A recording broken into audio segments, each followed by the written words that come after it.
दोस्तों हर इंसान को अपने दिन में हिसाब किताब करना पड़ता है और जिसके लिए हर बार हमको कैलकुलेटर यूज करना पड़ता है। अगर मैं आपसे कहूं कि 32 मल्टीप्लाई बाय 5 इसको सोल्व करें तो आपको या तो फिर कैलकुलेटर से हल करना पड़ेगा या फिर काफी टाइम तक सोचना पड़ेगा। दोस्तों अगर आप सही तकनीक यूज करेंगे तो इसके लिए कोई भी कैलकुलेटर यूज करने की जरूरत नहीं है, ना ही दिमाग में ज्यादा कुछ सोचने की जरूरत है। आपने सिंपल 32 को आधा करना है जो कि 16 बन जाएगा और 16 के साथ एक जीरो लगा देना है जो कि 160 बन जाएगा और 160 ही हमारा आंसर है। दोस्तों ये बस इतना ही सिंपल है। और दोस्तों ये तो मैंने अभी आपको एक तकनीक बताई है, लेकिन इस वीडियो में मैं आपको 5 ऐसी तकनीक्स बताऊंगा जिनको यूज करने के बाद आपका मैथ फास्ट हो जाएगा। और दोस्तों मैं आपको याद दिलाता जाऊं कि मैं इसी तरह की बहुत ज्यादा इन्फॉर्मेटिव वीडियोस डालता रहता हूं, इसलिए मेरे यूट्यूब चैनल को सब्सक्राइब कर लें और मेरी बाकी वीडियोस को भी लाजमी देखिएगा। तकनीक नंबर 2 सब्ट्रैक्शन। दोस्तों इस तकनीक को सीखने के बाद कोई भी ऐसी वैल्यू, कोई भी ऐसा नंबर जिसके एंड पर 0 होंगे, आप उसमें से किसी भी दूसरे नंबर को चुटकियों में सब्ट्रैक्ट कर पाएंगे। फॉर एग्जाम्पल अगर आप एक दुकानदार के पास जाते हो और उसे 1000 का नोट देते हो और आपका बिल 653 रुपए बनता है। अब दुकानदार 1000 में से 653 रुपए काट लेगा और बाकी पैसे आपको वापस कर देगा। पैसे वापस मिलने के बाद आप अपने दिमाग के अंदर कैलकुलेशन करोगे, अपने दिमाग के अंदर फाइंड करोगे कि क्या दुकानदार ने मुझे पूरी रकम वापस की है या नहीं। लेकिन दोस्तों इस तकनीक की मदद से आप सेकंड्स के अंदर सही आंसर फाइंड कर लोगे। सबसे पहले स्टेप में आपने ये करना है कि आपके पास जो वैल्यू है, जिस वैल्यू को आपने 1000 में से निकालना है, उस वैल्यू के तमाम डिजिट्स को 9 के साथ सब्ट्रैक्ट कर देना है। जिस तरह यहाँ पर 6 है तो आपने 9 में से 6 को निकाल देना है तो आपके पास 3 बच जाएंगे। तो दूसरी तरफ यहाँ पर हमारे पास 5 है, 9 में से 5 निकालते हैं तो हमारे पास 4 रह जाता है। अब दोस्तों लास्ट वाले डिजिट को आपने 10 में से निकालना है, यानी कि 10 में से 3 को निकालना है तो बाकी आपके पास 7 बच जाएगा और 3, 4, 7 यही हमारा आंसर है। इस तकनीक को आप 5-7 मरतबा प्रैक्टिस करें, उसके बाद ये तकनीक आपके माइंड के अंदर एकदम अच्छे तरीके के साथ बैठ जाएगी। बाद में आप 3 से 5 सेकंड के अंदर अंदर ही क्वेश्चंस को हल कर लोगे। इसी तरह दोस्तों अगर आप दुकानदार को 1000 रुपीज का नोट दो और आपका बिल 556 रुपए बन जाए तो उस सूरत में भी आप 9 में से 5 निकालेंगे, बाकी 4 रह जाएगा। अगले डिजिट में फिर से 9 में से 5 निकालेंगे तो जवाब 4 रह जाएगा। अब लास्ट वाला डिजिट रह गया है, अब आपने 10 में से 6 को निकालना है जो फिर से 4 रह जाएगा और दोस्तों 4, 4, 4 यही हमारा जवाब है। दोस्तों अगर मैं आपसे कहूं कि आप 1000 रुपीज में से 46 रुपीज निकाल दें तो उस सूरत में आप क्या करेंगे? अगर आप पिछले वाला मेथड यूज करेंगे और 9 में से 4 को निकाल देंगे तो पीछे 5 रह जाएगा और 10 में से 6 को निकाल देंगे तो पीछे हमारे पास 4 रह जाएगा और ये 54 बन जाएगा। लेकिन दोस्तों असल जवाब तो 954 है। तो इस सूरत में दोस्तों आप क्या करेंगे? दोस्तों आपने 1000 में से 64 को निकालना है। 1000 में 3 बार 0 हैं और 46 में टोटल 2 डिजिट्स हैं। इस सूरत में जो एक 0 बच रहा है आप उसकी जगह 9 लिख देंगे तो आपका जवाब बिल्कुल ठीक आ जाएगा। दोस्तों ये तकनीक सिर्फ और सिर्फ 1000 वाले नोट पे ही काम नहीं करती, 100 वाले पे, 1000 वाले पे, 10,000 पे, 1 लाख पे, हर जगह पे इस तकनीक को आप यूज कर सकते हैं। फॉर एग्जाम्पल अगर आपने 10,000 में से 46 रुपीज को निकालना है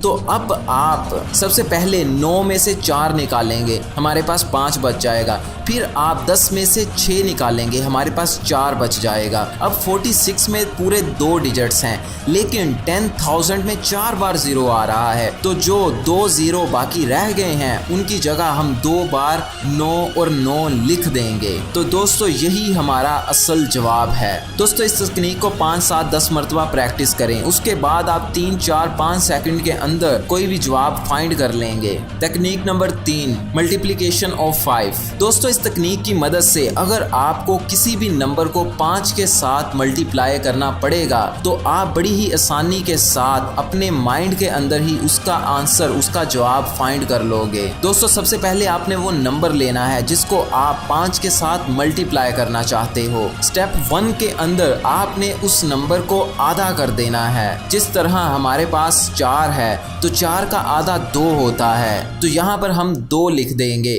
और दोस्तों दूसरे स्टेप के अंदर जो भी जवाब आएगा आप उसके एंड पर एक 0 लगा देंगे, यानी कि पिछले स्टेप में 2 आया था, अब आप यहाँ पर 2 के साथ एक 0 लगा देंगे और ये बन जाएगा 20। और दोस्तों 20 ही हमारा जवाब है। ये बहुत ही इजी एग्जाम्पल थी ताकि आपको ये तकनीक सही तरह से समझ आ जाए। दोस्तों अगर आपको 32 मल्टीप्लाई बाय 5 करना पड़ जाए तो सबसे पहले आप 32 का आधा फाइंड करेंगे जो कि 16 होता है। बाद में आप स्टेप 2 में 16 के साथ एक 0 लगा देंगे जो कि 160 बन जाएगा और दोस्तों 160 ही हमारा जवाब है। अगर दोस्तों 60 मल्टीप्लाई बाय 5 करना हो तो आप 60 का आधा करेंगे जो कि 30 बन जाएगा और 30 के साथ एक 0 लगा देंगे जो कि 300 बन जाएगा और 300 ही दोस्तों हमारा जवाब है। लेकिन दोस्तों जरा सोचिए कि अगर आपको 5 मल्टीप्लाई बाय 5 करना पड़ जाए, जब आप 5 का आधा करेंगे तो ये 2.5 बन जाएगा। अगर आप 2.5 के एंड पे एक 0 लगा देंगे तो ये जवाब दोस्तों गलत बन जाएगा।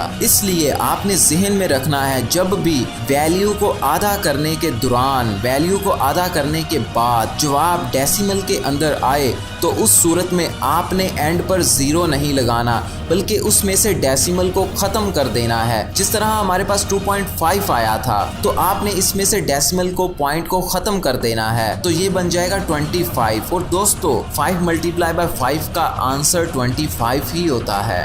अगली एग्जाम्पल में 5 मल्टीप्लाई बाय 15। इस क्वेश्चन के अंदर सबसे पहले आपने 15 का आधा करना है। आधा फाइंड करने के दौरान मुमकिन है कि आपको कुछ प्रॉब्लम हो, लेकिन दोस्तों ज़्यादातर टाइम आप बहुत सारी वैल्यूज़ का आधा फाइंड इजीली कर लेंगे। दोस्तों जिस तरह 15 का आधा 7.5 होता है तो आपने 7.5 और 7.5 के अंदर पॉइंट आ रहा है तो आपने यहाँ पे 0 नहीं लगाना बल्कि पॉइंट को ख़त्म कर देना है।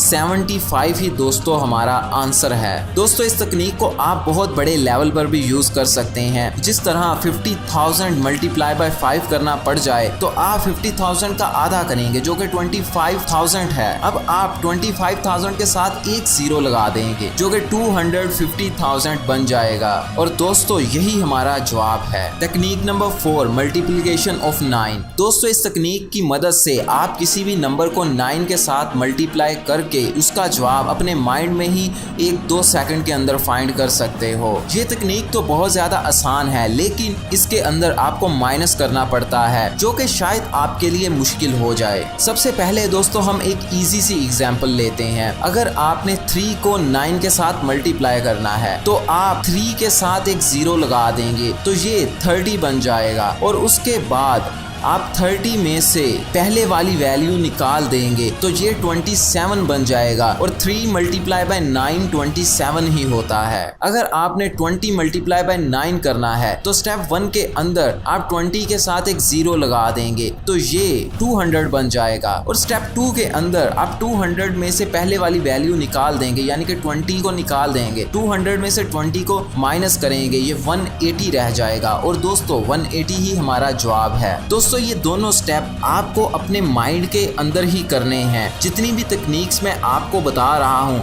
ये सारी की सारी तकनीक्स आपने अपने माइंड के अंदर ही सोल्व करनी है, इनको पेपर्स पर नहीं लिखना। अगली एग्जाम्पल में 15 मल्टीप्लाई बाय 9 इसको सोल्व करना है। सबसे पहले स्टेप में आप 15 के साथ एक 0 लगा देंगे, ये 150 बन जाएगा। अब आप दूसरे स्टेप में 150 में से 15 को माइनस कर देंगे तो हमारे पास 135 रह जाएगा और दोस्तों 135 ही हमारा जवाब है।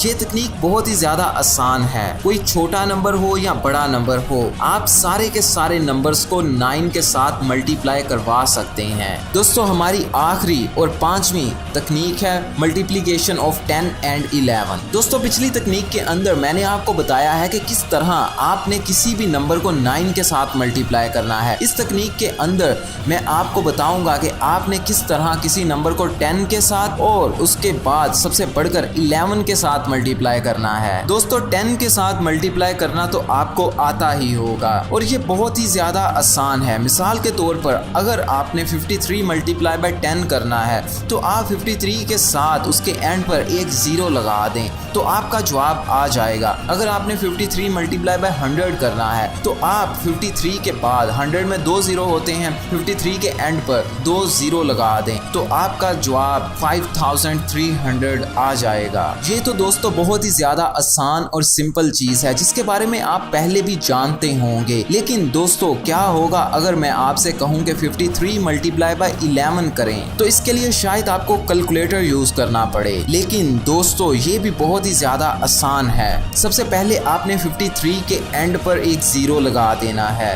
ये बन जाएगा 530। उसके बाद आपने 530 के अंदर 53 को जमा कर देना है। इसको जमा करते हुए आपको थोड़ा सा माइंड यूज करना पड़ेगा और उसके बाद आपके सामने आपका जवाब आ जाएगा। 530 में अगर आप 53 जमा करते हैं तो ये बन जाता है 583। तो दोस्तों यही हमारा जवाब है। बहुत ही ज्यादा सिंपल है, लेकिन आपको जमा करना आना चाहिए। उसके बाद आप अपने माइंड में ही इस तरह के सारे क्वेश्चंस को सोल्व कर लेंगे। अगर आपको 7 मल्टीप्लाई बाय 11 करना पड़े तो ये भी उसी तरह है। 7 के साथ सबसे पहले आप एक 0 लगाएंगे, ये 70 बन जाएगा। उसके बाद आप 70 में 7 को जमा कर देंगे, ये 77 बन जाएगा। और दोस्तों 77 ही हमारा जवाब है। अगर आपको 15 मल्टीप्लाई बाय 11 करना पड़े, सबसे पहले आप 15 के साथ 0 लगाएंगे, ये 150 बन जाएगा। और उसके बाद आप 150 में 15 को जमा कर देंगे, ये 165 बन जाएगा। और दोस्तों 165 ही हमारा आंसर है। दोस्तों इससे पहले भी मैंने एक वीडियो बनाई थी जिसके अंदर मैंने आपको बहुत सी ट्रिक्स बताई थी, बहुत सी तकनीक्स बताई थी। उस वीडियो को बहुत सारे लोगों ने देखा है। अगर आपने नहीं देखा तो आप भी उस वीडियो को जरूर देखें। मेरे YouTube चैनल पे जाइएगा, मेरी बाकी सारी वीडियोस को भी देख डालिएगा, बहुत ही इंटरेस्टिंग है